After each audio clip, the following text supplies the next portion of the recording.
Hey everyone, welcome to Shampriya's activity and welcome to my another blog. তোমাদেরকে অনেক অনেক ভালোবাসা জানিয়ে শুরু করছি আরও একটা নতুন ব্লগ। তো দেখো, আজকে সকাল সকাল উঠেই কিন্তু যেমনটা আমি আমার রুটিন শুরু করেছি সেগুলো করলাম, মানে চিয়া সিডটা খেলাম। আর তারপরেই মাম্মা যখন উঠে গেল, মাম্মাকে তখন আমি এখানে ফ্রেশ করাচ্ছিলাম। তো আর আজকের ব্লগটা কিন্তু হবে একটু অন্যরকম। আজকে আমরা বিকেলেই হঠাৎই বেরিয়ে পড়েছিলাম। কোথায়, চলো তোমাদের সঙ্গে নিয়ে যাই। এমা, মাম্মা ঘুরু ঘুরু যাবে? তুমি কে যাবে রে ঘুরু ঘুরু? দাও এটা দাও, চলো ভুগাড়ি যাবো, আসো। এটা দিয়ে দাও আমাকে, আমার হাতে দিয়ে দাও, দিয়ে দাও, দিয়ে দাও, দাও দাও দাও দাও দাও। চলো চলো চলো চলো চলো চলো, তাড়াতাড়ি চলো। আমরা সাজুগুজু করে রেডি হয়ে এখন বেরিয়ে পড়তে যাচ্ছি।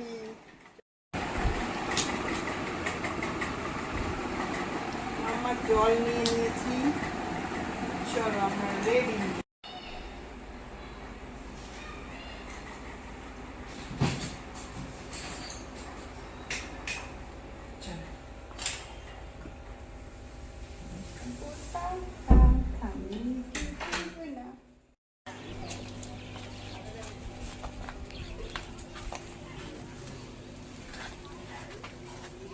চলো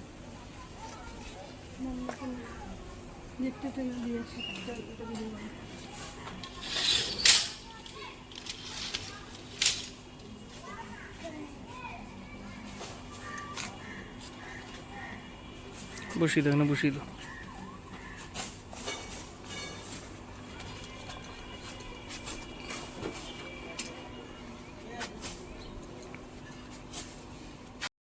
আজ ছিল একদম সাডেন প্ল্যান, কোনো রকম কোনো পরিকল্পনা আগের থেকে ছিলই না যে বেরোবো। তো দুপুরবেলা গড়িয়ে গেল, ঘুম তো হলো না, মাম্মা ঘুমোতে দেরি করলো, মাম্মা ঘুমিয়ে গেছিলো, তারপরে আমাদের ঘুম আসছে না। তো বর হঠাৎই বললো যে চলো তাহলে আজকে একটু বেরোই লং ড্রাইভে।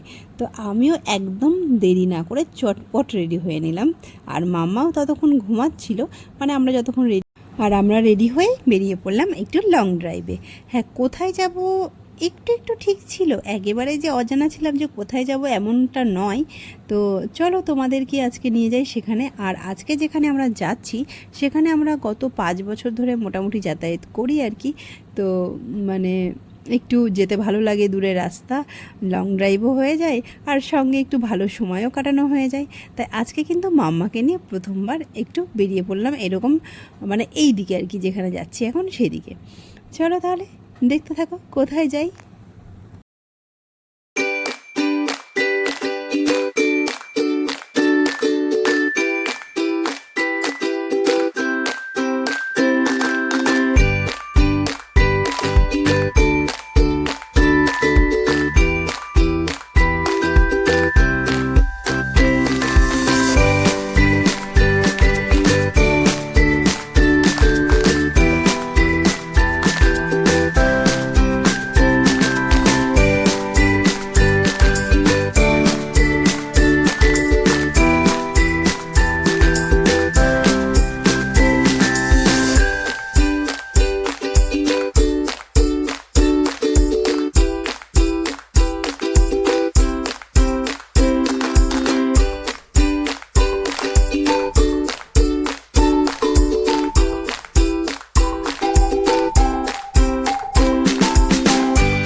গন্তব্যস্থল মোটামুটি আমাদের এটাই বলা যেতে পারে।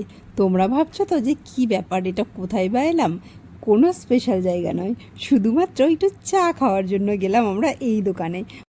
লাস্ট 5 বছর ধরে আমরা যখনই লং ড্রাইভে যাই না কেন, মানে এদিকটা যদি যাই, এটা হচ্ছে মংরার দিকটা, তো তখন কিন্তু আমরা এই দোকানটাতে চা খাবোই, এটা মাস্ট ছিল।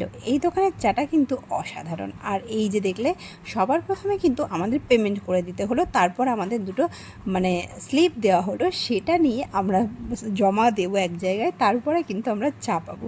মানে এই দোকানে চায়ের জন্য এতটাই ভিড় হয়, সেই জন্যই এরকম কিছুটা নিয়ম। তো এরকমভাবে স্লিপ না পেলে চাও পাওয়া যাবে না, তো বেশ লাইন দিয়ে তারপরেই কিন্তু চা পাওয়া যায়। তো চাটা কিন্তু আমাদের এখানকার অসাধারণ লাগে। আর শুধুমাত্র চা নয়, এই দোকানের সঙ্গে আমাদের লাস্ট 5 বছরে অনেক স্মৃতি জড়িয়ে আছে। আমাদের যে বন্ধুবান্ধবের গ্রুপটা, সবাই মিলে আগে যত আড্ডা দিতাম, ঘুরতে যেতাম, তো এখানে গিয়ে অনেকক্ষণ দাঁড়ানো, আড্ডা দেওয়া, চা খাওয়া, এই সমস্ত কিছু মিলিয়েই রয়েছে ভালো স্মৃতি খুব।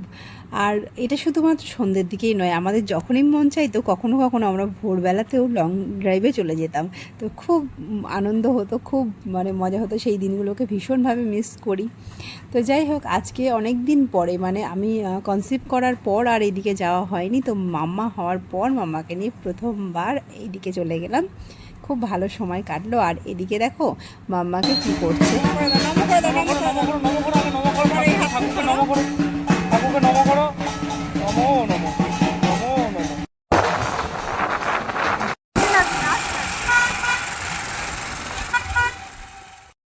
তো আমাদের চা আর মাম্মার বিস্কুট এইগুলো সব কমপ্লিট হলো, আর তারপরেই আমরা রওনা দিলাম বাড়ি ফেরার উদ্দেশ্যে।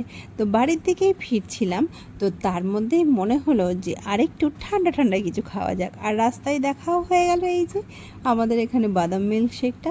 এটা যদিও একটা অন্য দোকান, আমরা আগে যেই দোকান থেকে খেয়েছি সেটা নয়, এটা অন্য দিকে, তবে এটাও বেশ ভালো লাগে। কারণ এইখানে কেন ভালো লাগে, আরেকটা বিষয়, এই জায়গাটা থেকে না যেটা খাই সেটা হচ্ছে মিষ্টিটা একটু কম কম, সেই জন্য এইখানে এই জিনিসটা ভালো লাগে। এটা একটু সিম্পলের মধ্যে, অনেক রকম ফ্লেভার কিছু নেই, কিন্তু এটা আমার বেশ ভালো লাগে। তো এটাও মানে এদিকে যেহেতু বেশি যাওয়া হয় না, তাই খাওয়া হয় না ওই দোকান থেকে, তো এখান থেকে নিয়ে নিলাম আমরা দুজন মিলে। আর মাম্মার জন্য ছিল একটা শুধু বিস্কুট, কারণ ঠান্ডাটা তো ওকে দেওয়া যাবে না, দিলেই তো ঠান্ডা লেগে যাবে। তো সেই কারণেই আমরা 3জন মিলে ব্যাস একটু আনন্দ করে খেয়ে নিলাম। তো এইভাবে আমাদের সন্ধ্যেটা কিন্তু কেটে গেল। আর তোমাদের আজকের এই অন্যরকম ব্লগটা কেমন লাগলো জানাতে কিন্তু একদম ভুলো না। আর ভালো লাগলে অবশ্যই একটা লাইক করে দিও। দেখা হবে নতুন কোনো একটা ব্লগে।